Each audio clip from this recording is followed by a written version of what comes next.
চিৰাঙৰ বৰতালোৱাত নৃশংস হত্যাকাণ্ড নিজ জোৱাইকে দিনৰ পোহৰত ঘপিয়াই হত্যা কৰিলে হত্যাকাৰী জোৱাইজনৰ নাম জামাল উদ্দিন।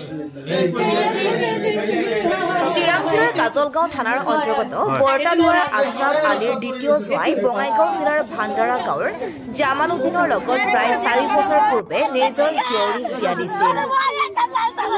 বিয়াৰ পিছৰ পৰাই জামাল উদ্দিন আৰু তেওঁৰ পৰিয়ালৰ লোকে আশ্ৰাফ আলীৰ কন্যাক যৌতুক বিচাৰি শাৰীৰিক আৰু মানসিকভাৱে অত্যাচাৰ কৰিছিল।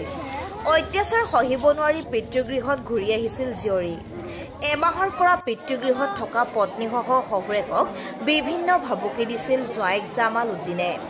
বুধবাৰে সন্ধিয়া আনুমানিক 6 বজাত জোৱাইকে লগত আন এজন লোকক লৈ আহি শহুৰেকৰ ঘৰত প্ৰৱেশ কৰি ঘৰৰ সন্মুখৰ পথত লুৰ ৰদেৰে ঘপিয়াই হত্যা কৰে শহুৰেক আশ্ৰাফ আলীক। তাৰ পিছতে পলায়ন কৰে হত্যাকাৰী জোৱাইক। লগে লগে স্থানীয় লোকে চিকিৎসালয়ত নিয়ে শহুৰেকক যদিও চিকিৎসকে নিহত বুলি ঘোষণা কৰে। আজি মৃতদেহ মৰণোত্তৰ পৰীক্ষাৰ পিছত ঘৰলৈ আনে। চিৰাঙৰ পৰা বৰ্ণালী তালুকদাৰ ৰিপৰ্ট JB নিউজ।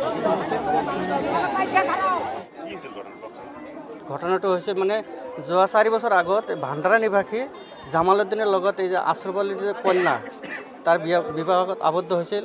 হোৱাৰ পিছৰে পৰা তাক মানসিক আৰু শাৰীৰিকভাৱে খুব টৰ্চাৰ কৰিছিল, অত্যাচাৰ কৰিছিল। অত্যাচাৰ কৰাৰ পিছত তাৰ দেউতাকে সহ্য কৰিব নোৱাৰি যোৱা এবছৰ ধৰি তাৰ দেউতাকৰ ঘৰত ৰাখি দিছিল। ৰাখাৰ পিছত এবছৰ ধৰি তাৰমানে এই জামাল উদ্দিনে তাক লোৱাৰ কাৰণে তাৰ দেউতাকক বহুত ভাবুকি দিছে। ভাবুকি দিয়াৰ পিছত সেই দেউতাকে তাক নপঠায়, মানে ছোৱালীজনৰ অত্যাচাৰ দেখি সি নপঠায়। নপঠোৱাৰ পিছত মানে এই জামাল উদ্দিনে প্ৰি প্লেনিং কৰি তাৰ সতীৰ্থ এজনৰ লগত আহি যোৱাকালি আমাৰ বৰতলা গাঁৱতে তাক পিছফালৰ পৰা মাৰ্ডাৰ কৰি গুচি গ'ল।